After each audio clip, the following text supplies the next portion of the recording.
नमस्कार दोस्तों, आपका अपने चैनल SKS123 टीचिंग पर आपका स्वागत है। उम्मीद करते हैं आप लोग स्वस्थ होंगे। जैसा कि आपके आगामी exam video CTET, TET, STET, other one day exam के लिए बहुत उपयोगी सिद्ध होगी। इस क्लास को देखने के बाद आप किसी भी एग्ज़ाम का प्रीवियस ईयर सॉल्व करेंगे तो आपके सभी क्वेश्चन सॉल्व होंगे।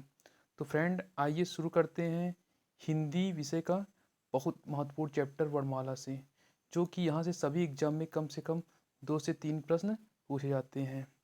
तो फ्रेंड, इस चैप्टर को आप अपने आप में प्रयोग करेंगे, जिससे आपके दिमाग में हमेशा के लिए बैठ जाएगा। आइए 2 मिनट में हिंदी के बारे में छोटी सी भूमिका तैयार करते हैं। तो दोस्तों, हिंदी हिंदी जो है फारसी भाषा का शब्द है, जिसकी उत्पत्ति जो है 1000 ईसा वर्ष पूर्व मानी जाती है। हिंदी की लिपि क्या होती है? हिंदी की लिपि जो होती है देवनागरी लिपि है। कौन सा है दोस्तों? देवनागरी लिपि। हिंदी अब आ जाता है कि हिंदी दिवस कब मनाया जाता है। हाँ, हिंदी दिवस जो है 14 सितंबर को मनाया जाता है, और विश्व हिंदी दिवस 10 जनवरी को मनाया जाता है। ठीक है दोस्तों, तो हिंदी दिवस कब से? 14 सितंबर 1949 से, और विश्व हिंदी दिवस जो है 10 जनवरी 2006 से मनाया जा रहा है। ठीक है, तो दोस्तों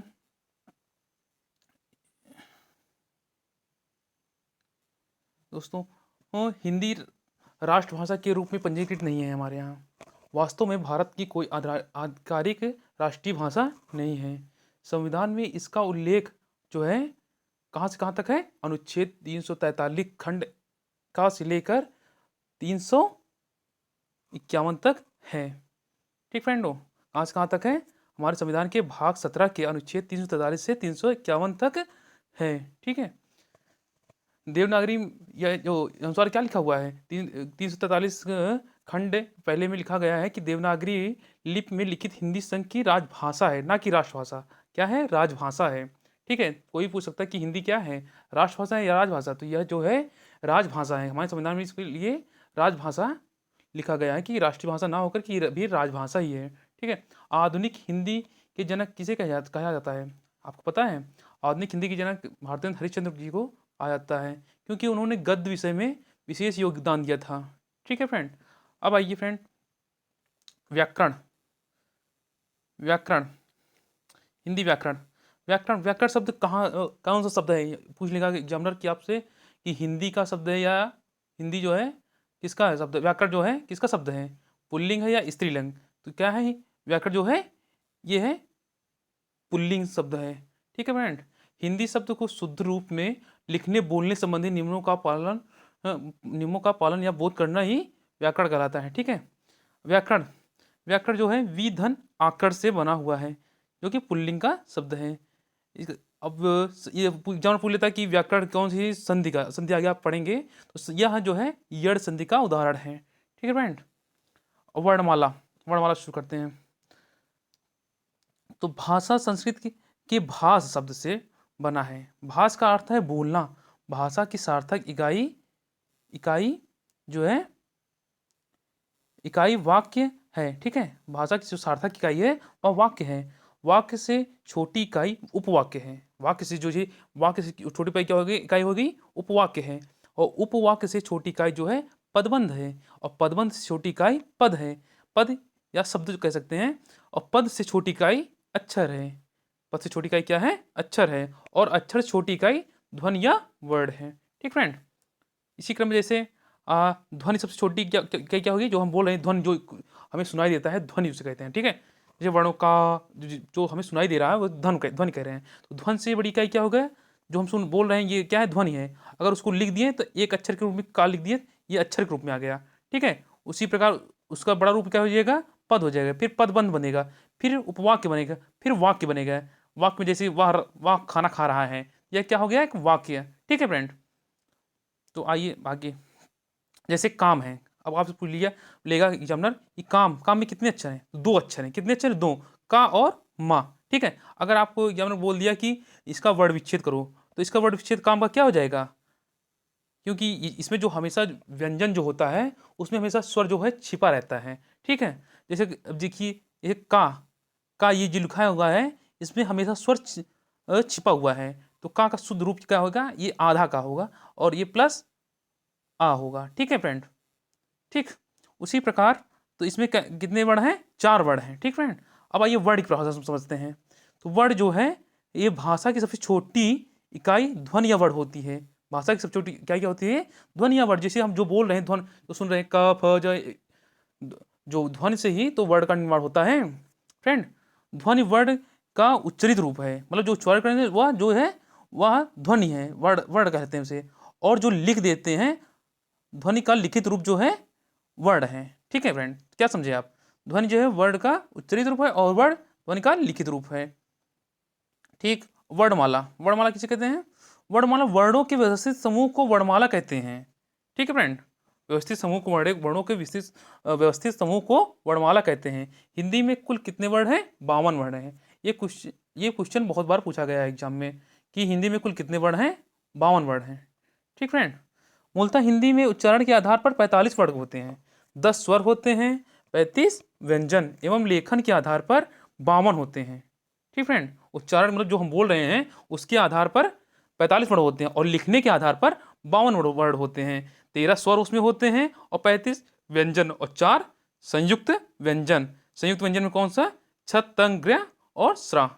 ठीक है, तो स्वरों की संख्या कितनी है, 13 है। ठीक है फ्रेंड, इसमें जो ये है अ आ ई उ री ए ओ अंग अहा। ठीक है फ्रेंड, अब व्यंजन, व्यंजन स्वर को तो आपको पता चल गया स्वर किसे कहते हैं। तो स्वर जो है स्वतंत्र रूप से बोले जाते हैं। ठीक है, और व्यंजन जो है, ठीक फ्रेंड, अब जैसे वर्ण के प्रकार, वर्ण के प्रकार कितने हैं, नंबर 1 स्वर, स्वर है, फिर दूसरा व्यंजन है और तीसरा क्या है, अयोगवाह है। ठीक फ्रेंड, तो स्वर जो है, सबसे पहले स्वर समझिए आप, स्वर किसे कहते हैं। ठीक है, स्वतंत्र रूप से बोले जाने वाले वर्ड को स्वर कहते हैं। स्वतंत्र मतलब इस ये अकेले में बोले जाते हैं, इनकी सहायता, किसी की सहायता नहीं लगती। जैसे ठीक है, ये स्वतंत्र होते हैं। इसे ये कितने वर्ड हैं, 13 वर्ड जो हैं ये स्वर हैं। ठीक है फ्रेंड, अब स्वरों का वर्गीकरण, मात्रा या उच्चारण काल के आधार पर स्वरों का वर्गीकरण। तो मात्रा या उच्चारण मतलब जैसे हम बोल रहे हैं, उच्चारित कर रहे हैं, उसके आधार पर 3 भागों में बांटा गया है। तो पहला क्या है, हास्य स्वर, दूसरा क्या है, दीर्घ स्वर और तीसरा क्या है, प्लुप्त स्वर। तो हास्य स्वर में जो है 1 मात्रा का समय लगता है, जैसे क। ठीक है, हास्य स्वर हो गया। ठीक, ये हास्य स्वर हो गया। ठीक है, और दीर्घ स्वर जिसमें 2 मात्रा का समय लग रहा है। ठीक है, 2 मात्रा का समय लग रहा है, वो दीर्घ स्वर है। और प्लुप्त स्वर जो है, वो दीर्घ स्वर से जितना समय लग रहा है उससे भी ज्यादा अगर समय लगे तो वह जो है प्लुप्त स्वर है। ठीक है फ्रेंड, तो पूछ लेगा कि हास्य स्वर कौन कौन से हैं। हास्य स्वर जो है ये 4 हैं, आ ई उ री। एक क्वेश्चन पूछा जाता है एग्जाम में कि हास्य स्वर कौन कौन से हैं, तो आ ई उ री, छोटा आ ई उ री। और दीर्घ स्वर, दीर्घ देखिए आप इसमें देखिए कि जो स्वर हास्य स्वर में है सब में छोटा आ रहा है और दीर्घ में जो है सारे बड़े आ रहे हैं। ठीक है, आपका दिमाग पेपर में नहीं दिमाग काम कर रहा है तो सबसे पहले आप क्या करेंगे, वर्णमाला लिख लेंगे। उसके बाद वर्णमाला में जो है हास्य जो है उस जिसमें मात्राएं नहीं होंगी तो वो हास्य स्वर होगा, जिसमें 2 मात्रा होगी वो जो है दीर्घ स्वर हो जाएगा। और प्लुप्त स्वर जो है इसमें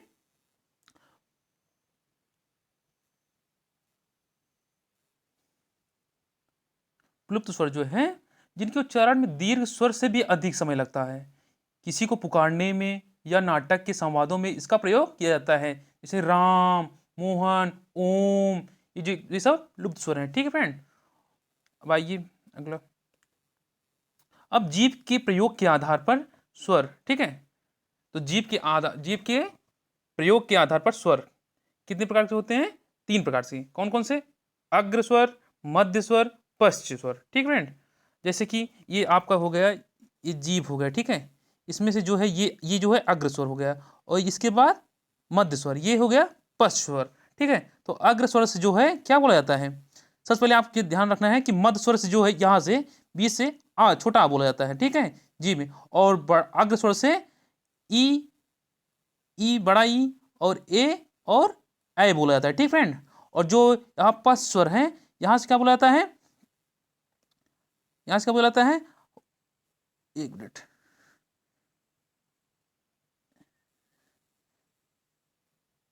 आ उ ओ बोला जाता है। ठीक फ्रेंड, तो आप दिमाग में ऐसे याद करिए कि अग्र स्वर जो है, अग्र स्वर में सबसे पहले आप याद करिए कि ये मध्य स्वर है, मध्य स्वर, मध्य, एक मिनट ऐसे ऐसे हम सुनाते हैं, ये मध्य है, ठीक है, और ये पश्च है, पश्च, और ये अग्र है, ठीक है फ्रेंड, ठीक। तो मध्य में जो है आपका छोटा आ जाएगा, ठीक, इसमें कौन सा आ रहा है, आ। अब मध्य में कौन सा वर्ड आता है, आ, छोटा आता है, ठीक है। अब इसके बाद पश्च में जो है क्या आ जाएगा, बड़ा आ, ठीक है। अब उसके बाद जो है फिर इसके आगे जाइए आप, आ हो गया। अब ई जो है अग्र में आ जाएगा, फिर पश्च में क्या आ जाएगा, उ आ जाएगा, ठीक है। फिर उ हो गया, फिर इसमें क्या अग्र में क्या आ जाएगा, ए आ जाएगा, ठीक है। फिर पश्च में क्या आ जाएगा, ओ मतलब दो दो का जोड़ा आगे पीछे बन रहा है। इस तरीके से आप याद करेंगे, बहुत अच्छे से पेपर में कर लेंगे। तो क्या हो गया, मध्य में जो है छोटा आ, फिर पश्च में जो है बड़ा आ, फिर अग्र में जो है आ हो गया, तो ई हो गया, उसमें आ जाएगा, ठीक है। इसी प्रकार फ्रेंड, तो आपको एक बार फिर से बता देते हैं कि अग्र स्वर में कौन कौन से आते हैं, ई ए, और मध्य में आ आता है, और पश्च में बड़ा आ आता है, उ ओ आता है, ठीक है फ्रेंड। अब जो है मुख द्वार के खुलने के आधार पर, अब मुख द्वार जैसे मुख खुलता किस पर, जैसे मुंह बोलने पर मुंह खुलता है ना, उस आधार पर कितने भागों में बांटा गया है, 4 भागों में। कौन कौन से हैं, नंबर 1 विवृत हो गया, दूसरा कौन सा है, अर्ध विवृत, और तीसरा कौन सा है, अर्ध संवृत और संवृत, ठीक फ्रेंड। यहाँ पे एक गलत लिख उठा है, यहाँ अर्ध होगा, अर्ध संवृत होगा, ठीक फ्रेंड।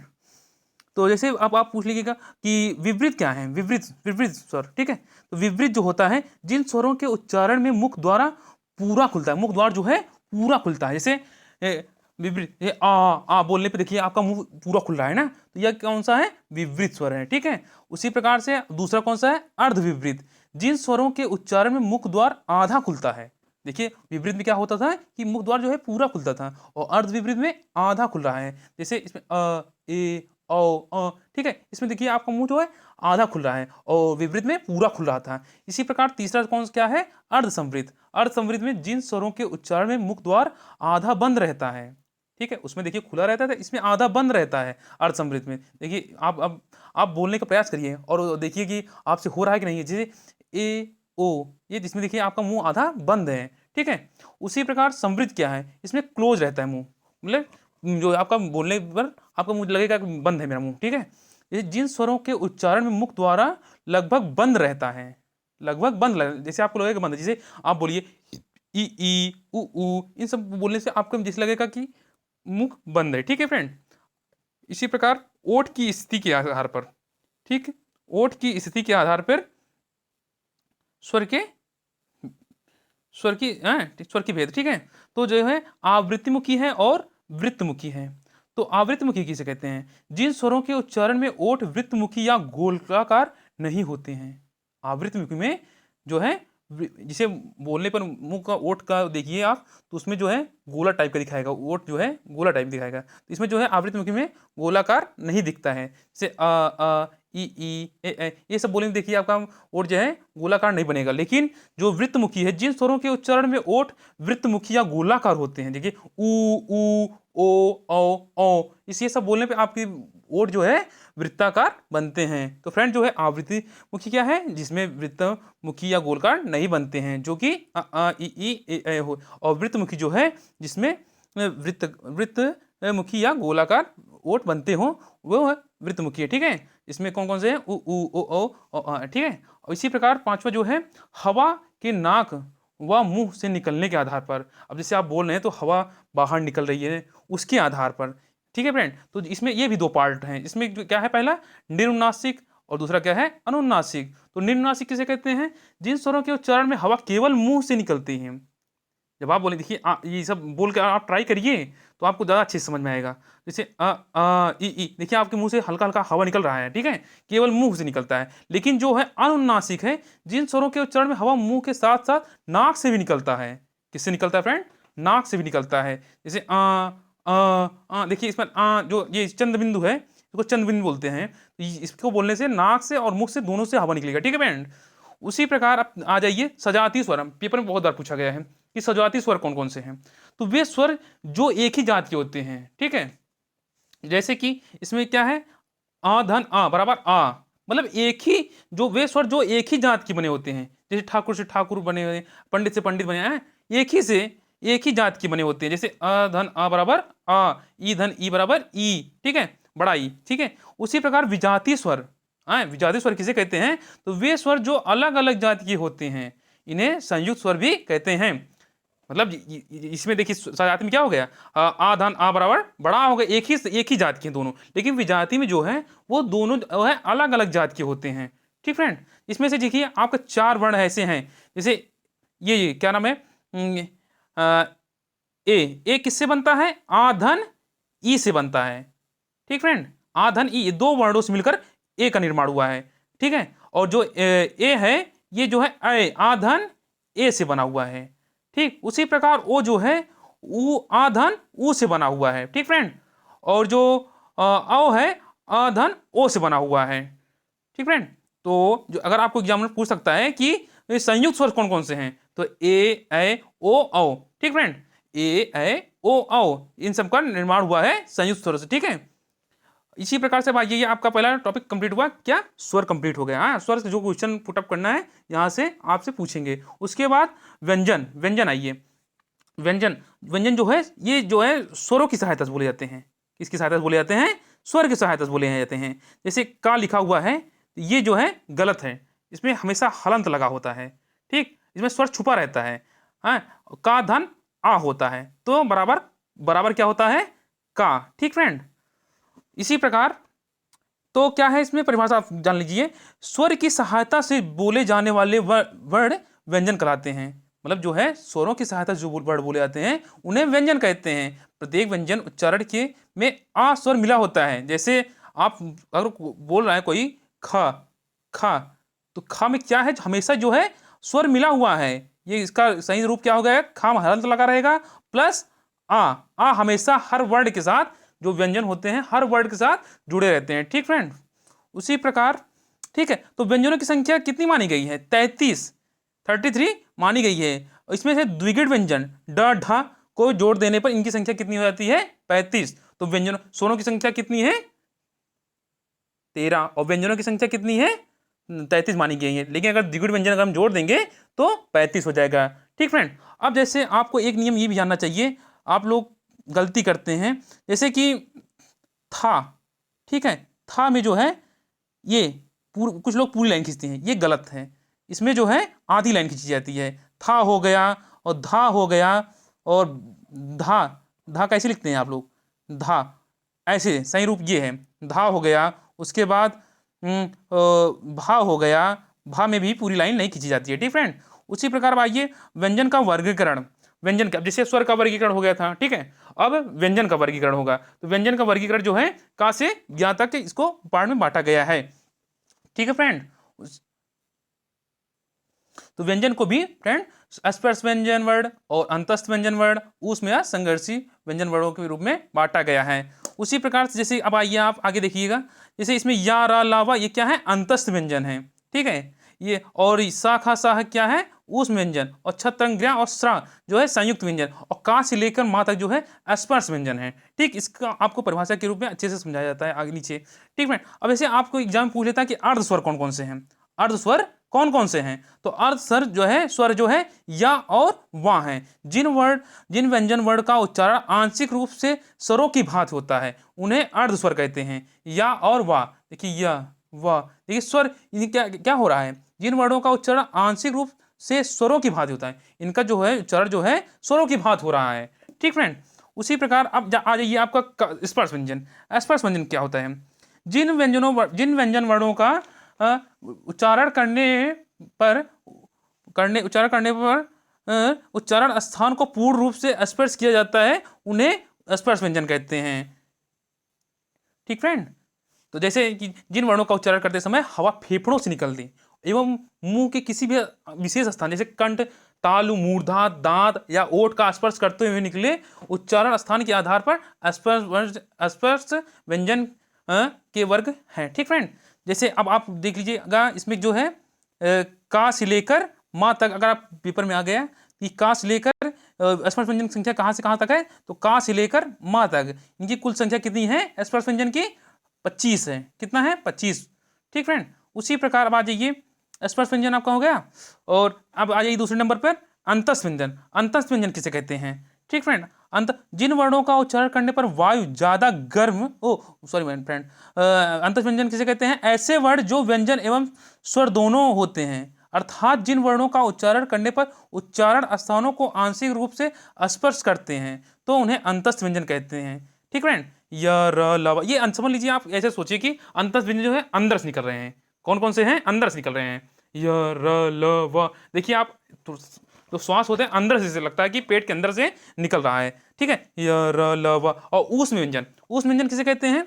उसमें जिन वर्णों का उच्चारण करने पर वायु ज्यादा गर्म गर्म बाहर निकले या वायु घर्षण से बाहर निकले, तो उसे ऊष्म या संघर्षी व्यंजन कहते हैं। इनकी संख्या कितनी है? 4, स, ख, स, ह। ठीक है फ्रेंड, आप उस व्यंजन देखिए, आप बोल के ट्राई करिए, स, ख, स। इसमें एक गर्म हवा, देखिए आपके मुंह से गर्म हवा निकलेगी। आप बोल के प्रयास करते रहिए। ये सब वर्णमाला को सबसे अच्छा तरीका यही है कि आप बोल बोल के प्रयास करेंगे तो आपको जल्दी से समझ में आएगा। ठीक है फ्रेंड, और एग्जाम हॉल में भी अगर आप वो कुछ गलत डाउट हो रहा है तो उसको बोलकर सोचने का प्रयास करिए, तो आपको समझ में आ जाएगा कि यही ऑप्शन सही होगा। ठीक फ्रेंड, अब इसी प्रकार से आ जाइए संयुक्त व्यंजन। अब जैसे उसमें था क्या? संयुक्त स्वर था, ए ऐ ओ औ। ठीक है, उसी प्रकार है संयुक्त व्यंजन।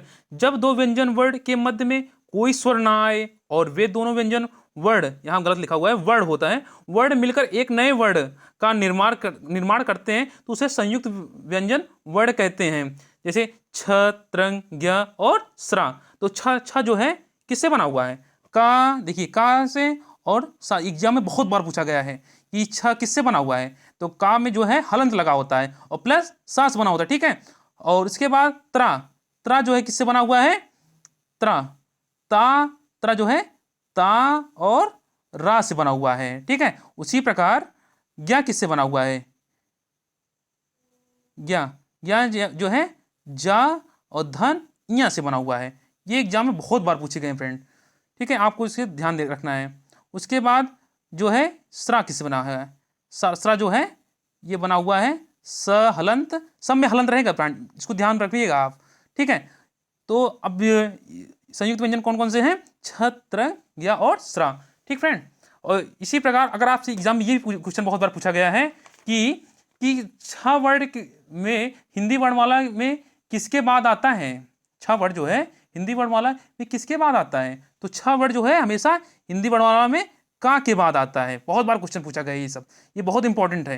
ठीक फ्रेंड, तो छ के बाद जो है, का के बाद जो है छ आता है। उसी प्रकार ता के बाद जो है त्रा आता है। ठीक, इसमें पूछ एग्जामिनर आपसे पूछ लेगा कि त्रा के बाद ता के बाद कौन सा वर्ड आता है? त्रा आता है। और जा के बाद क्या आता है? ज्ञा। ठीक है, सा के बाद स्रा आता है। ठीक है फ्रेंड, जो पहला वर्ड है उसी के बाद आता है। ठीक है, अब इसी प्रकार से आ जाइए आप प्रकंपित या लुंठित वर्ड। ठीक, कंपन से उच्चारित होने वाला वर्ड या लुंठित, लुढ़क कर जिस वर्ड की ध्वनि बाहर निकलती है उसे प्रकंपित या लुंठित वर्ड कहते हैं। ठीक फ्रेंड, देखिए फ्रेंड, आप बोल कर ट्राई करिए कि रा रा रा, देखिए आप जीभ का आपका लुढ़क रहा है जैसे लग रहा है। रा रा रा बोलने में वर्ण ध्वनि बाहर निकलती है, तो इसे कौन सा वर्ण है? रा। तो आपसे एग्जामिनर पूछ सकता है कि प्रकंपित या लुंठित वर्ड कौन सा है? तो रा है। और पार्श्विक वर्ड कौन सा है? जिस वर्ण का उच्चारण करने पर वायु जिह्वा के बगल से निकलती है। कहाँ से निकलती है? जिह्वा के बगल से निकलती है, उसे पार्श्विक वर्ण कहते हैं। यहाँ पे गलत टाइपिंग हो गया है, तो पार्श्विक वर्ण आपका कौन सा है? ला है। कौन सा है? ला। ला ला बोलने में देखिए आपको जीव जो है हवा के जो है जीवा के बगल से निकल रहा है। उसी प्रकार से आइए उच्छिप या द्विगुण व्यंजन। जिन वर्णों का उच्चारण जीवा जो जीव आपके हैं को झटके से उठाकर वायु को बाहर निकालना पड़ता है, उन्हें उच्छिप या द्विगुण व्यंजन कहते हैं। जैसे ड ढ, ड ढ आप बोलिए ड ढ, ये झटके में निकल रहा है ना, तो इसे क्या कहते हैं? कौन कौन से वर्ण हैं? 2 वर्ण हैं, जो ड और ढ।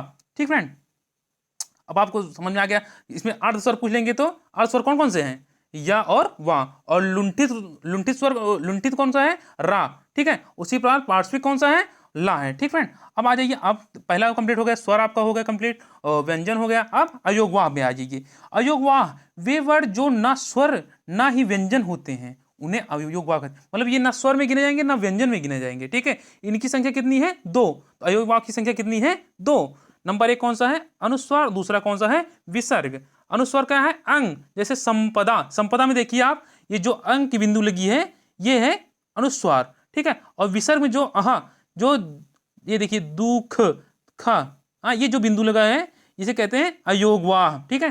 अयोगवाह विसर्ग अनुस्वार को शीर्ष बिंदु वाला वर्ड एवं विसर्ग को पार्श्व बिंदु वाला वर्ड भी कहते हैं, ठीक फ्रेंड। वाइए फ्रेंड आगे देखते हैं। और इसके बाद अनुनासिक, अनुनासिक इसमें चंद्र बिंदु होता है। अनुनासिक किसे कहते हैं? जो चंद्र बिंदु होता है।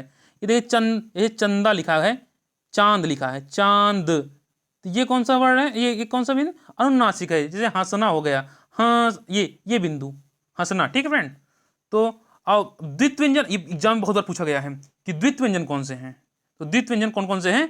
दो व्यंजन वर्णों के मध्य में जब कोई स्वर ना आए तो उन वर्णों को संयुक्त द्वित व्यंजन कहते हैं। जैसे उदाहरण दिल्ली हो गया, और कौन सा है? बिल्ली। दिल्ली में देखिए द और ल और धन ली, ठीक है। इसमें देखिए ला और ला के बीच में कोई भी स्वर मध्य में नहीं आ रहा है, ठीक। इसे द्वित व्यंजन कहते हैं। द्वित मतलब व्यंजन लगातार आ रहा है, देखिए। और जैसे देखिए बिल्ली, बिल्ली भी हो गया, बिल्ली बी इसमें देखिए बिल्ली, जहां भी दो वर्ड लगातार आए वहां पर द्वित व्यंजन होगा, ठीक फ्रेंड। आपको इसको आगे हम प्रैक्टिस के द्वारा और अच्छे से समझाएंगे। और आगत वर्ड, आगत वर्ड किसे कहते हैं? जो विदेशी भाषा के वर्ड होते हैं जिनका प्रयोग हम हिंदी में करते हैं उन्हें आगत वर्ड कहते हैं या विदेशज वर्ड कहते हैं। ये डॉक्टर, ठीक है, डॉक्टर जैसे है, डॉक्टर जो है ये क्या है? विदेशी शब्द है, ठीक है। डॉक्टर हो गया, फेंस हो गया, फिल्म हो गया, फंट हो गया, फ्राम हो गया, फोर्ट हो गया, फ्रेंच हो गया, फ्राक हो गया, ये सब जो है, ये सब वर्ड जो है आगत आगत वर्ड कहेंगे, ठीक है। अब और उसी प्रकार आगत वर्ण कौन कौन से है? काफा, सर्वप्रथम राजा शिवप्रताप सितारे हिंद्र ने इसका प्रयोग किया था। अब एक बार आप क्विक रिवीजन, 2 मिनट लगेगा, अब आप जो पढ़े हैं उसका क्विक रिवीजन कर लीजिए एक बार। तो वर्णमाला में जो है स्वर और व्यंजन की संक्षिप्त पुनरावलोकन। स्वर, अब सबसे पहले स्वर क्या है? जो है स्वतंत्र रूप से बोले जाते हैं, और व्यंजन जो है स्वर की सहायता से बोले जाते हैं, उसे व्यंजन कहते हैं, ठीक फ्रेंड। और स्वर के कितने भाग हैं? स्वर के कितने भाग हैं? मात्रा के आधार पर हास्य स्वर, दीर्घ स्वर, प्लुप्त स्वर। हास्य स्वर जो है कौन कौन से हैं? जिनमें एक मात्रा का समय लगता है, अ ई उ। और दीर्घ स्वर कौन कौन है? जिनमें एक से अधिक मात्रा का समय लगता है, आ ई उ ए ओ। इनकी संख्या कितनी है? 7। और प्लुप्त में जो दीर्घ स्वर से भी अधिक मात्रा लगते हैं प्लुप्त स्वर कहते हैं। नंबर 2 कौन सा है? जीभ के प्रयोग के आधार पर अग्र स्वर, मध्य स्वर, पश्च स्वर। जो आपको बताए थे, मध्य स्वर में सबसे पहले क्या आ जाएगा? आपका आ जाएगा, और अग्र में ई, फिर पश्च में उ, फिर अग्र में ए, फिर पश्च में ओ आ गए। उसी प्रकार तीसरा क्या है? मुख द्वारा, तो इसमें विवृत हो गया, ठीक है। विवृत स्वर कौन सा है? आ, बड़ा है। और अर्ध विवृत कौन सा है? अ ए ओ, ठीक है। और अर्ध संवृत कौन सा है? ए और ओ है। और संवृत कौन सा है? संवृत किसे कहते हैं? जिन स्वरों के उच्चारण में मुख द्वार लगभग बंद रहता है, देखिए ई उ ये सब, ठीक है। अब ओठ की स्थिति के आधार पर कौन से हैं आप बताइए? आवृतमुखी, आवृतमुखी कौन कौन से हैं? जिन जो वृत्तमुखी गोलाकार नहीं होते हैं, अ ई ए। और वृत्तमुखी जो वृत्त जो वृत्ताकार या वृत्तमुखी गोलाकार ओठ बनते हैं, ठीक है। उ ओ, ठीक फ्रेंड। और हवा और नाक के आधार पर कौन कौन से? निम्नासिक और अनुनासिक है, ठीक है फ्रेंड। और इसमें अब आइए व्यंजन में कौन कौन से? स्पर्श व्यंजन। स्पर्श व्यंजन कहाँ से कहाँ तक है? का से लेकर माँ तक। और अंतस व्यंजन कौन से हैं? या, रा, ला, वा हैं। और संयुक्त व्यंजन कौन से हैं? छ, तंग, ज्ञा और स्रा हैं, ठीक फ्रेंड।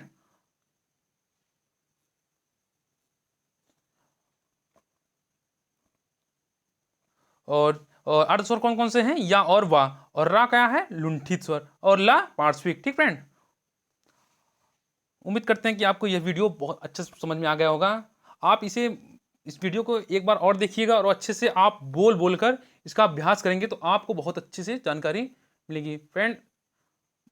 पीडीएफ में कुछ गलतियां हो गई हैं, उसके लिए मैं माफ़ी, आगे से ऐसी गलतियां ना होने की उम्मीद करता हूं। धन्यवाद फ्रेंड। चैनल को लाइक करें और सब्सक्राइब करें। धन्यवाद। मिलते हैं अगली वीडियो पे।